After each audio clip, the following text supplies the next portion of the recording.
सभी बहनों को जय मसीह की। मैं आशा रखती हूँ कि आप सब सही सलामत है और प्रभु में बहुत अधिक से आनंदित है। आज हमारे मनन के विषय है ईश्वर के भय से उत्पन्न साहस। और इस मनन के लिए मैंने बाइबल का एक अंश को चुना जो मेरे लिए भी पिछले दिनों में बहुत आशीष का कारण बना। तो आइए हम प्रभु के वचन में से निर्गमन की पुस्तक उसका 1 अध्याय और उसका 15 से 21 आयत तक देखेंगे। इसके पहले आप सबको मालूम होगा कि फ़िरौन इब्रियों के जनसंख्या के बढ़ने के कारण बहुत परेशान थे और इब्रियों के पुत्र संतानों को उसके जन्म के समय ही मार डालने का परिकल्पना बनाया था।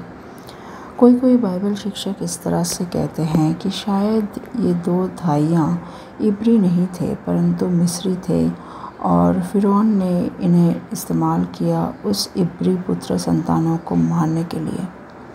जो भी हो, हमारे मनन का विषय यही है कि उन दोनों भाइयों ने किस तरह से परमेश्वर का डर से उत्पन्न साहस को यहाँ पर दर्शाते हैं।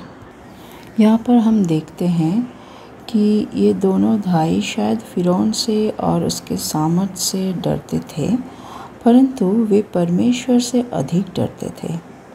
फ़िरौन ने जो आज्ञा दी वो आज्ञा साफ साफ परमेश्वर के आज्ञा के विरोध में था और इस भाइयों ने वो सही काम किया। वो मनुष्य के आज्ञा को ना मान के परमेश्वर के आज्ञा को माना। हम रोमियो की पत्री उसका 13 अध्याय और उसका 1 से 5 आयत में देखते हैं कि हमें हमारा शासक के अधीन रहने के लिए बोला जाता है। परंतु फिर भी क्या हमें शासक को परमेश्वर के ऊपर स्थान देने के लिए कहा जाता है? जब शासक हमें परमेश्वर की इच्छा के विरोध में काम करने का सलाह देते हैं तब हमें परमेश्वर को पहले मानना है। यहाँ पर 17 आयत में हम देखते हैं कि वे भाइयाँ परमेश्वर का भय मानती थी, इसलिए मिस्र के राजा की आज्ञा ना मानकर लड़कों को भी जीवित छोड़ देती थी। क्या उनको फ़िरौन से डर नहीं था? क्या उनको मृत्यु का डर नहीं था? उन सारे डर को पार करके वे सिर्फ और सिर्फ परमेश्वर को डरना उचित समझा। आज हमारे जीवन में कौन सा डर है? किसी को नौकरी खोने का, तो किसी को अपना स्वास्थ्य खोने का, या फिर किसी और को बहुत पैसा खर्च होने का, या फिर अपमान का, या किसी दोस्त को खो देने का। हम सब हर एक दिन कोई ना कोई डर में से गुजरते हैं। परंतु उन भाइयों ने फ़िरौन के सामर्थ को जानते हुए भी ना अपना प्राण को खोने से डरी ना कोई और नुकसान होने से। परमेश्वर का भय उनके अंदर इतनी बहुत आयत से समाया हुआ था कि और किसी भी चीज़ का डर उन्हें छू न पाया। जब फ़िरौन ने उन्हें पूछा कि वे क्यों उस तरह किया तो उस भाइयों ने बहुत बुद्धिमानी से जवाब दिया। 19 आयत में इस तरह से देखते हैं। इस आयत को पढ़ने से शुरू में ऐसा लगेगा कि वे झूठ बोल रहे हैं, परंतु कुछ बाइबल शिक्षकों ने इस तरह से कहा कि शायद इब्री स्त्रियां सच में उतने सामर्थ्य थे कि बिना भाइयों के मदद से ही उनका बच्चा पैदा हो जाता था और वे बच्चों को छिपा देते थे। मूसा के बड़े भाई हारून को भी शायद इस तरह से छिपाया गया था। परमेश्वर का भय से उन भाइयों को ये बुद्धि और साहस प्राप्त हुआ कि वे फ़िरौन को उस तरह से जवाब दिया और परमेश्वर किस तरह उन्हें बदला दिया वो हम देखते हैं 20 आयत में।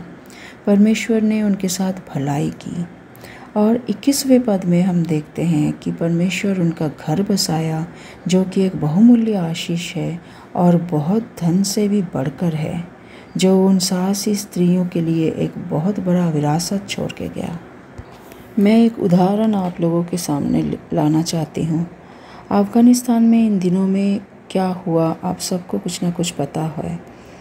तालिबान लोग सरकार को अपने हाथों में ले लिया और बहुत से मसीह लोगों को अपना विश्वास त्याग करने के लिए धमकी दी। अगर वे मसीह अपना विश्वास को ना त्यागते तो उनके साथ बहुत बुरा हो रहा है।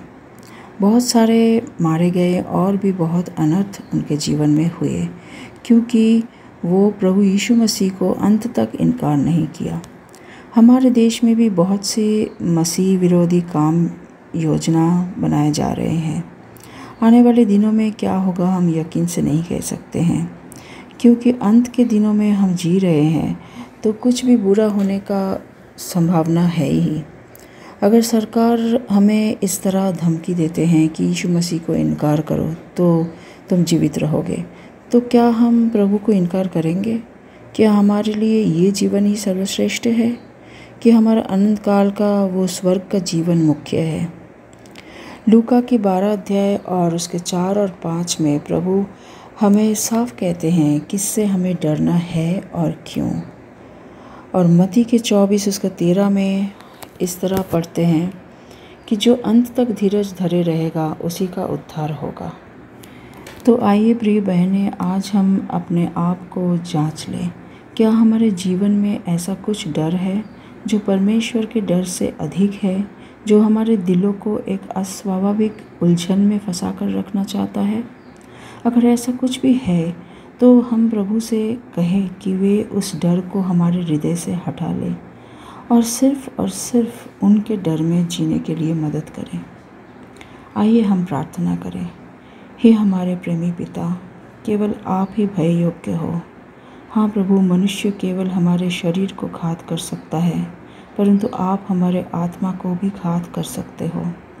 प्रभु हमारी मदद करना, ताकि इस दुनिया की किसी भी चीज़ से हम ना डरें, परंतु सिर्फ और सिर्फ आपसे डरें और वो बुद्धि और साहस का प्राप्त करें जो आपके भय से उत्पन्न होता है।